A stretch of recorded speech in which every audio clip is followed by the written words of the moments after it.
just describe the symptoms that you've been experiencing and when they first surfaced? Yeah. I mean, I might as well just go into the whole thing so you guys don't have to ask many questions. When it happened, we flew to Seattle that day. Whenever you go out west, for me, throughout my career, I'm always a little more tired, so I didn't think it was anything different. Woke up with a little bit of a neck pain, but that was addressed quickly, and then felt like we were ready to go. Just felt normal and have felt normal, and then obviously the struggles have been well documented. And in this game, you always you try to figure out what's going on always whenever you're struggling, and I've struggled plenty in this game, but I've also done it for a long time to know that you usually come out and there's signs of coming out. And I mean, I remember talking to someone like, "Oh, do you feel like you're coming out of this soon?" And I answered her honestly. I'm like, "No, I don't," because I couldn't feel, what you're trying to feel as a hitter, and I don't know if that's related. And I guess now we can link two and two together. But over the last few weeks, you start going to your different checklist of mechanics, timing, consistently being late. Why am I consistently being late? I've made these adjustments plenty of times in my career. I didn't just didn't forget how to all of a sudden do this. So talking with the training staff, we got an appointment with, one of the best neurologists, I believe, in the world. So, and they ran tests, and they basically said everything that we talked about and everything that they came back with basically came back on a silver lining of, I'm not crazy for walking back to the dugout consistently thinking, man, how did I miss that pitch? I usually don't miss that. Or, when I swung at a pitch, thinking it was in one location, then going looking at the video, it's in a different location. And as a baseball player, that's frustrating. And we compete and we try to find answers within the game. And I mean, I've played hurt plenty of times, and my body adapts to playing hurt. My body's has been in physically really good shape this year. Back wise, has been really good. So we went and got tests ran, and it comes back saying that I'm moving a lot slower than the normal person reactions time would be, and that's definitely alarming, especially for what we do for a living. So, but the good news is they said that with the regimen they put me on, it should be fully healed, and that's about it. Just to clarify, when you had the incident with Tatis, what kind of testing did you undergo right after that? We did the standard league testing, and I think that was good. The baseline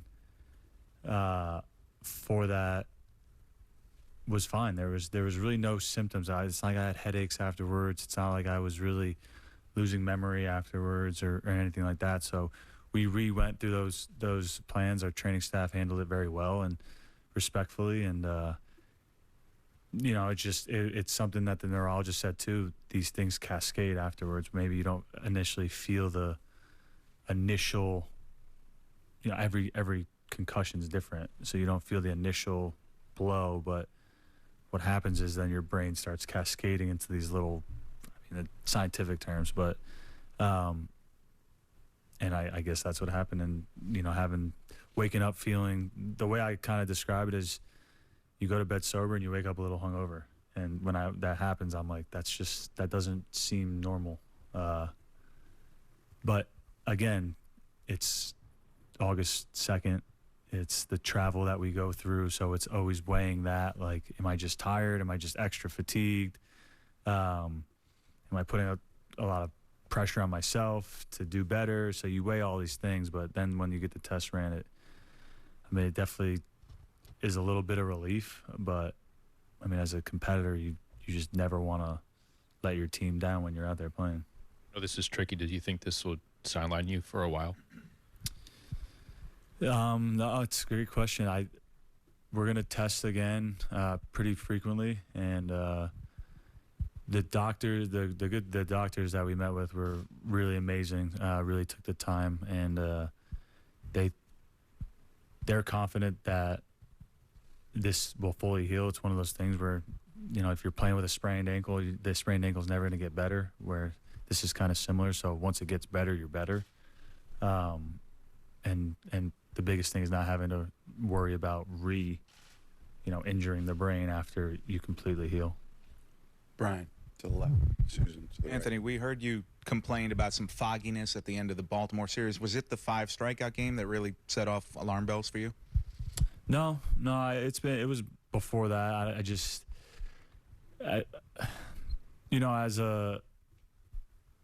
As a competitor, you want to be out there, and you talk to your training staff. We have relationships. They're more than just colleagues that we're working with. They become friends because you're so close with them, and we talk with them. But I've had when you struggle, you look for answers, and it's sometimes people can make them up as excuses, but that's not, as baseball players, that's the last thing we want. So it wasn't more of the fogginess, because I thought that was kind of just normal throughout a big league season. You wake up some days feeling not very good, and some days you wake up feeling better. That's kind of normal throughout years, but it did feel a little different. But it was more of the walking back and just saying, man, I don't understand how I'm missing that pitch. Or I would swing at a pitch, middle away, and I thought it was 3 feet off the plate. Things like that is what really started making me concerned of what's going on here, because for me, over my career, I feel like I've had a pretty good awareness of the strike zone, and when that started de-escalating more and more, that was definitely concerning. Of am I at the end of the line of my career? You start thinking all these things, and it's just, to find out these test results is a little relieving in one way, because I'm not as crazy as I thought I was what I was putting myself through. Susan. What kind of treatment can they do to just rest this, and how frightened are you? I'm not too frightened. They have these supplements. I don't know the name. That are proven to. I think it's one of the first proven supplements to treat concussions. So, and it has very high efficiency rate. The doctors aren't overly too concerned about it as well. There's training programs that I've already started to do that has been kind of fun to do just competitively, because I love the competitive edge. But at times I also feel like, man, how can I not remember that, or how can I not do that? But it's not as bad. It's just, my baseline for a normal person, the baseline's a normal everyday person, and me being a lot slower than that, reaction time is alarming. But they said that within, it could be a week, it could be 2 weeks. They don't know. But for me, I think you take all the stress out of wondering now, and now and there's a treatment plan. My body's usually responded really well to that in the past. Chris.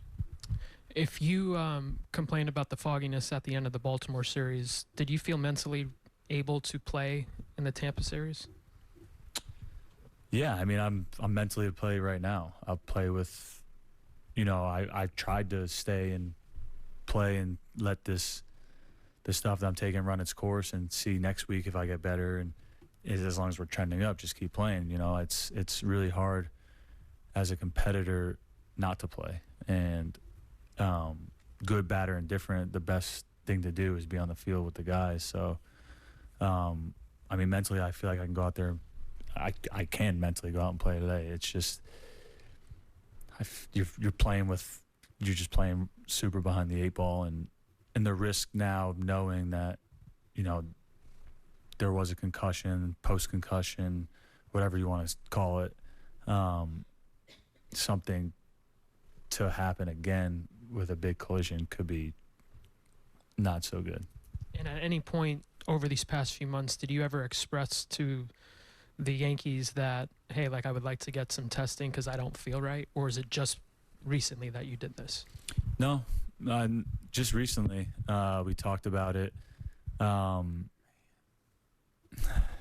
know, as competitors, you don't want excuses. So when people come up and be like, well, you haven't been the same since the collision, I want to go tell people off, right? Because that's not who we are as competitors. And even still, I feel like being injured or playing through a back injury, ankle injury in the past, you adapt. Your body adapts. And,